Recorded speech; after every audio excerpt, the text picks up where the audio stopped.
Bon bah la team, en compagnie du petit poteau Lulu, ça fait grave plaisir de te revoir ma poule déjà. Oui, voilà. longtemps. Ça fait longtemps, mais comme je vous dis, il y a des belles choses qui vont débarquer avec le petit Lulu, ça fait plaisir. On vous en parle pas tout de suite, mais il va y avoir des trucs Plein cool. de petits projets vidéo. Exact. Qu'est-ce qu'il y a de beau derrière moi? Une belle 1M. Eh bah apparemment, celle-ci fait beaucoup rêver. Ah ouais, bah moi j'adore, hein. Moi c'est ma préférée. Surtout que c'est des voitures rares déjà. C'est très compliqué d'en trouver des très propres et tout. C'est la première fois de ma vie que j'en vois une. Ah ouais? J'avais jamais, je connais les 1M. Alors d'ailleurs, 1M ou M1?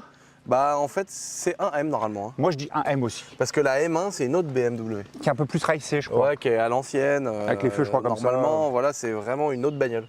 Donc c'est pour ça. La 1M, celle-ci développe combien de chevaux? Alors d'origine, elle doit faire de mémoire, je crois que c'est 340. 340. Parce qu'en fait, c'est le moteur de la 335i qui à la base fait 306 chevaux. Après, il y a eu les phases 2, les performances 326 chevaux. Après, il y a eu 340. Mais ça fait 340 chevaux. Et sur ce modèle-là, tu l'as laissé stock?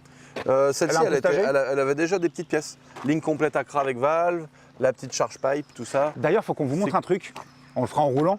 Ouais. Il y a un petit bouton magique. Oui, Moi, je savais pas. Je crois que c'est Quentin ou Hugo qui me l'a dit en off juste avant. C'est Accra qui fait ça. Ça te permet d'ouvrir les valves avec une petite prise qui est dans l'allume-cigare. Ça, c'est bien stylé, ça. Moi, je trouve qu'elle a une gueule de dingue, en fait. Et moi, je la trouve magnifique. Déjà, ce qui est beau, c'est quand tu te mets à l'avant. Ouais. Tu sais, elle a vraiment un côté la bouche qu'elle a. large, Là, énervé. ils ont vraiment fait une voiture de dingue.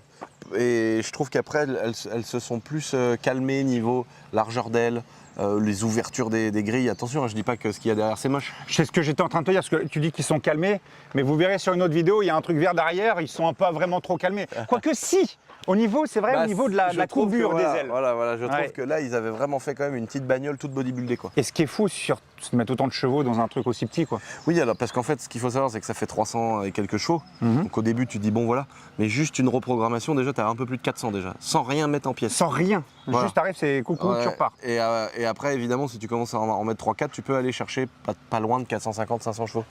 Donc c'est un moteur de 335i, mais qui a des trains roulants d'M392, des freins d'M392. D'où le fait qu'elle soit plus large, avec les ailes, etc. Moi, je suis absolument fan de cette caisse. Et j'ai une question, ma poule.